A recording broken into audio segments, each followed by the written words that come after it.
구독, 좋아요 꼭 눌러주십시오. 구독, 좋아요.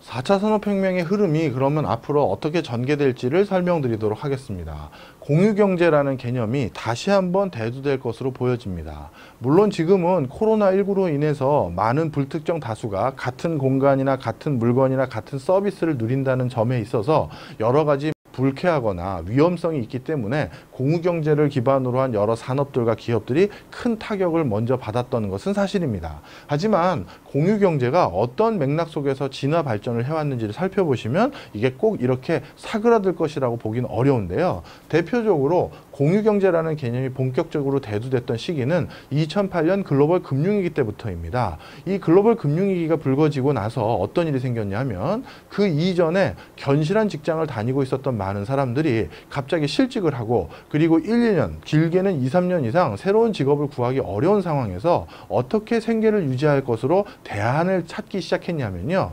예전에 내가 잘 나갔었을 때 한참 사뒀던 여러 물건들, 집기들 이런 것들 중에는 지금 나는 좀처럼 사용을 안 하는데 누군가가 그런 물건을 사용하고 싶어 하는 사람들이 많다라는 사실을 목격하게 됩니다. 그리고 나서 자기가 좀처럼 사용하지 않는 잔디깎기를 일주일에 또는 한 달에 한 번 누굴 빌려주고 그 사람으로부터 돈을 받거나 아니면 내가 쓰지 않는 세컨카에 해당되는 어떤 자동차를 누가 사용하고 거기에 대한 대가를 받으면서 나도 좀 생계를 꾸릴 수 있지 않을까라는 니즈가 형성되게 됐고요. 그런 니즈에 주목해서 이것을 체계화된 사업으로 만든 것이 바로 공유경제입니다. 그리고 공유경제의 중요한 키워드 중에 하나가 또 협력소비인데요. 협력소비라는 것은 나 한 사람이 예를 들어서 이 레이저 포인트를 살려고 했었을 때는 2만 원을 줘야 되는데 이 레이저 포인트라는 것을 나 말고 다른 사람들도 사고 싶은 사람들이 꽤 있을 거 아니겠습니까? 자, 그랬을 때 바로 이 레이저 포인트를 살 사람들 모이세요 라고 하면서 여러 사람들이 이 동일한 레이저 포인트를 살 사람들을 모읍니다. 그리고 나서 레이저 포인트를 하나 발주하는 게 아니라 200개, 2000개, 10,000개 이렇게 발주하다 보면 당연히 이 판매사와 내고를 할 수가 있겠죠. 조금 싸게 더 나에게 파시죠 라고요. 바로 그 과정에서 내가 필요한 여러 물건들을 좀 더 싸게 살 수 있는 방편, 이게 바로 협력소비인데 그 협력소비도 바로 공유경제, 불황일 때 본격적으로 대두되기 시작한 것입니다.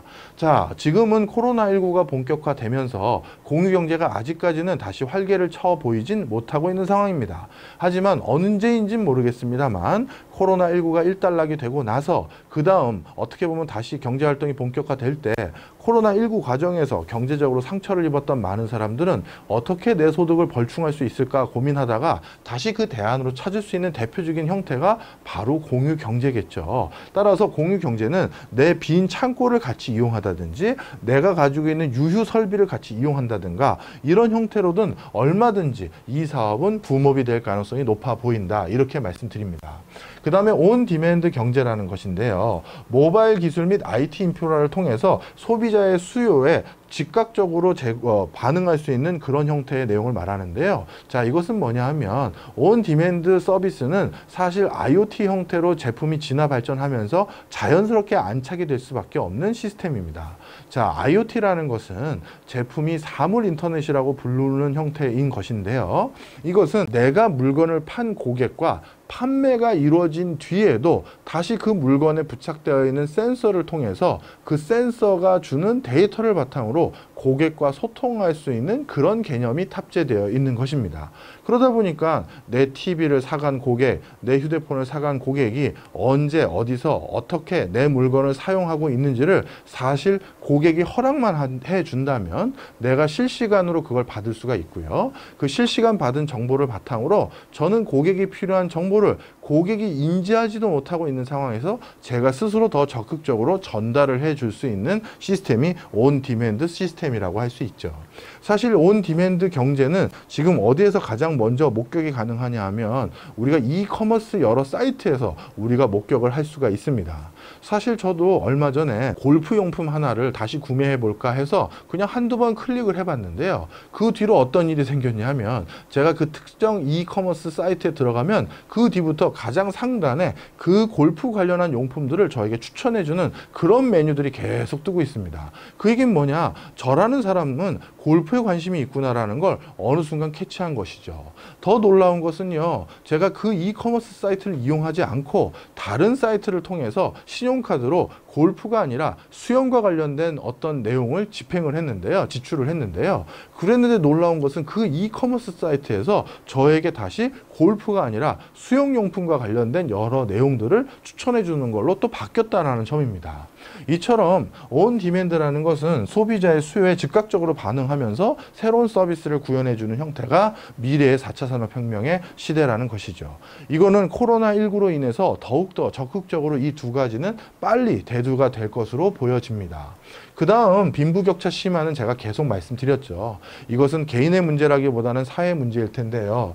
우리 사회는 다른 여러 OECD 국가와 달리 밤늦게 어딜 가도 마음 편하게 돌아다닐 수 있고 골목 후미준 곳도 얼마든지 편하게 돌아다닐 수 있는 정말 보기 드문 좋은 나라였습니다. 그런데 만약에 소득분포 양극화가 본격화되고 더 심하게 고착화가 될 경우 사회 불안전성이 굉장히 높아질 것으로 점쳐지고요. 그런 것으로 인해서 다양한 사회적 비용들, 이제 밤늦게 친구들하고 치맥 한잔 하러 나가기도 어려워지거나 자녀분들이라든가 아내분이 밤에 나간다고 했었을 때 마음을 안심할 수 없는 그런 사회가 된다면 정말 서글플 거라고 생각이 듭니다. 그래서 이 빈부격차 심화 문제도 어떻게든 사회가 공동의 협의를 통해서 해결해야 될 부분이라고 생각이 들고요. 그 다음에 전문직 부분에서도 일자리가 양분되기 시작할 거라고 보시면 좋을 것 같습니다. 예전에는 흔히 말하는 사자 직업이라고 하는 의사, 변호사, 뭐 이런 여러 가지 직업들이 있죠. 회계사. 이 사실 우리는 사자라고 부르지만 한자로는 다 그 사자가 의미가 다 달라요. 그런데